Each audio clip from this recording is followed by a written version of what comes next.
मुस्लिम संगठनों के QR code के बाद अब सोशल मीडिया पर हिंदू संगठनों का भी क्यूआर कोड घूमना शुरू हो चुका है।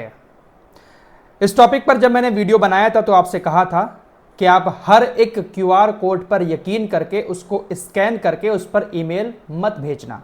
पहले उसको अच्छे से चेक कर लेना, ईमेल पढ़ लेना, या आपको पढ़ना नहीं आता है तो किसी से पढ़वा कर तभी सेंड करना, क्योंकि सोशल मीडिया पर आने वाला हर क्यूआर कोड ऐसा नहीं है कि वो वक्फ बोर्ड कानून के खिलाफ हो सकता है कि आपके साथ स्कैम भी हो सकता है और हो सकता है कि उसके सपोर्ट में भी कोई क्यूआर कोड जारी कर दिया जाए। फिलहाल हिंदू संगठनों की तरफ से वक्फ बोर्ड कानून के सपोर्ट में एक क्यूआर कोड जारी कर दिया गया है। जिस तरह से मुस्लिम संगठनों ने जारी किया था, जिस तरह से मुसलमान क्यूआर कोड को स्कैन करके वक्फ बोर्ड बिल को रिजेक्ट करने की बात कर रहे थे, उसी तरह से हिंदू संगठनों ने जो क्यूआर कोड निकाला है उसको भी स्कैन करके इस बिल के सपोर्ट में ईमेल किया जा रहा है। ज्वाइंट पार्लियामेंट्री कमेटी ने पूरे देश के लोगों की इस कानून को लेकर राय मांगी है। सिर्फ मुसलमानों की ही नहीं मांगी थी, मुसलमानों ने बढ़ चढ़कर हिस्सा लिया, ईमेल भेजे, लेकिन अब हिंदू संगठन भी इस बिल के सपोर्ट में आ चुके हैं और ईमेल करवाए जा रहे हैं। आज तक की ये रिपोर्ट आपकी स्क्रीन पर है। विश्व हिंदू परिषद समेत कई हिंदू संगठन गोधरा के गणेश पंडालों में बिल के समर्थन में क्यूआर कोड के बैनर लगाकर उसे स्कैन करवाकर लोगों को बड़ी मात्रा में ईमेल करवा रहे हैं। गोधरा में गणेश महोत्सव साल का सबसे बड़ा महोत्सव होता है, जहां पर भारी मात्रा में लोग बिल का समर्थन करते नजर भी आ रहे हैं। वक्फ एक्ट संशोधन अधिनियम 2024 के समर्थन में गणेश पंडालों में माहौल नजर आ रहा है। अब देखते हैं कि ज्वाइंट पार्लियामेंट्री कमेटी क्या फैसला लेती है, किसके मेल ज्यादा पहुंचे होंगे, सपोर्ट में या फिर इस बिल के खिलाफ। आने वाले 2-3 दिनों में सब कुछ पता चल जाएगा। आइए अब मिडिल ईस्ट की खबरों की तरफ चलते हैं। आपको खबर मालूम है कि ईरान ने रूस को बहुत सारी बैलिस्टिक मिसाइलें दी हैं। अमेरिका को यह बात बहुत ज्यादा बुरी लग गई है। एंटनी ब्लिंकन ने कहा है कि हम ईरान के ऊपर कई सारे अब प्रतिबंध लगाने जा रहे हैं। दोगुने प्रतिबंध अब ईरान के ऊपर हम लगाएंगे, क्योंकि ईरान ने रूस को बैलिस्टिक मिसाइलें दी और उन मिसाइलों का इस्तेमाल रूस यूक्रेन के ऊपर हमला करने में करेगा। पूरा यूरोप मिलकर इजराइल को हथियार दे रहा है और इजराइल उन्हीं हथियारों से गाजा के ऊपर हमले कर रहा है। वो सब जायज है, लेकिन ईरान ने हथियार दिए तो ईरान के ऊपर प्रतिबंध लगेगा। अगर ईरान को अमेरिका के प्रतिबंध का डर होता तो शायद वो कभी हथियार ना देता। उधर इजराइल ने हमास के नेता याह्या सिनवार को एक ऑफर दिया है, एक लालच दिया है कि हम आपको गाजा से बाहर निकलने के लिए एक सुरक्षित मार्ग देंगे, एक रास्ता देंगे जहां पर आपको कोई खतरा नहीं होगा। बदले में आपको इजराइल के सारे बंधक छोड़ने होंगे। आप अगर चाहें तो गाजा से सुरक्षित रास्ता लेकर निकल सकते हैं, लेकिन आपको बदले में हमारे बंधकों को वापस करना पड़ेगा। तो इस तरीके से याह्या सिनवार को एक लालच दे रहा है इजराइल। आईआरजीसी के कमांडर आपकी स्क्रीन पर ये कहते हैं कि दुश्मनों को उनके कुकर्मों का दर्दनाक बदला चखाया जाएगा। देखिए, वैसे मैं ईरान की ज्यादा मजाक नहीं उड़ाता हूं, ईरान के सपोर्ट में ज्यादातर मैं वीडियो बनाता हूं, लेकिन ये जो कमांडर आपको दिखाई दे रहे हैं ना, ये बहुत ज्यादा बड़बोले हैं।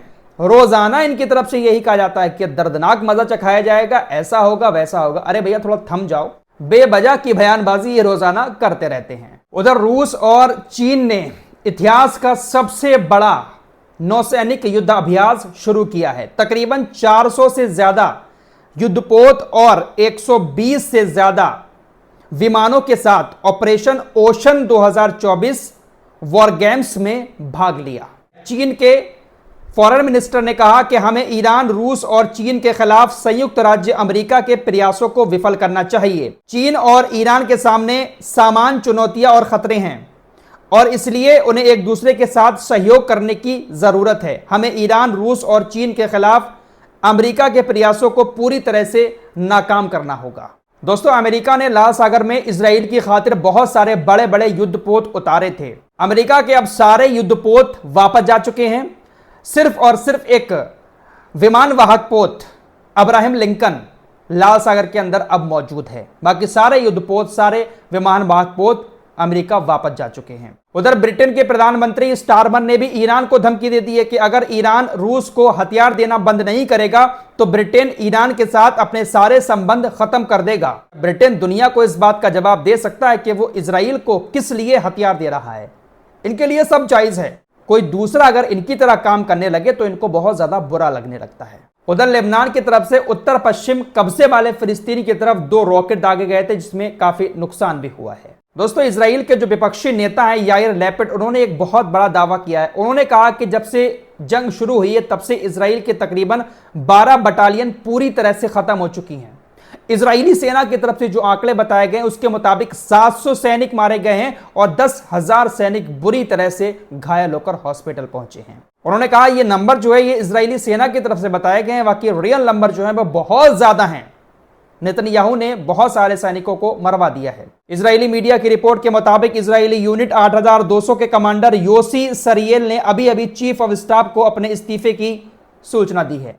तो लगातार इजरायली सेना की यूनिट के बड़े बड़े अधिकारी इस्तीफा दे रहे हैं। उधर अमेरिका ने हिजबुल्लाह के ऊपर भी कुछ नए प्रतिबंध लगाए हैं।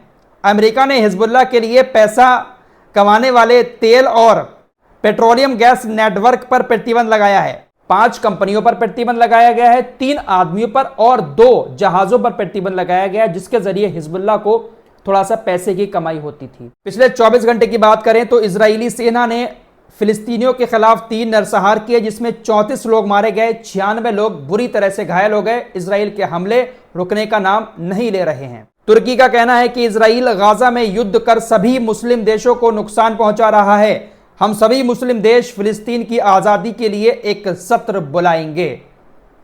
बुलाएंगे, बिरयानी खाएंगे और घर वापस लौट जाएंगे। आइए खबर आपको तालिबान की बता देता हूं। अफगानिस्तान के अंदर तालिबान की सरकार जब से आई है, तालिबान की सरकार ने बहुत सारी चीज़ों पर पाबंदी लगा दी है। अफगानिस्तान के अंदर बहुत सारे ऐसे खेल थे जिनको तालिबान की सरकार ने पूरी तरीके से बंद कर दिया। क्रिकेट का काफ़ी क्रेज़ है अफगानिस्तान के अंदर और एक अच्छी टीम बनकर अफगानिस्तान की अब सामने आ भी रही है, लेकिन तालिबान की सरकार अब क्रिकेट टीम पर भी प्रतिबंध लगाने का प्लान बना रही है। अफगानिस्तान के तालिबान के सर्वोच्च नेता हिब्तुल्लाह अखुंदजादा ने इस बात की घोषणा की है कि वो देश में क्रिकेट पर धीरे धीरे प्रतिबंध लगाएंगे। तालिबानी मौलवी का मानना है कि क्रिकेट का देश पर बहुत गलत असर पड़ रहा है, ये शरिया कानून के खिलाफ भी है।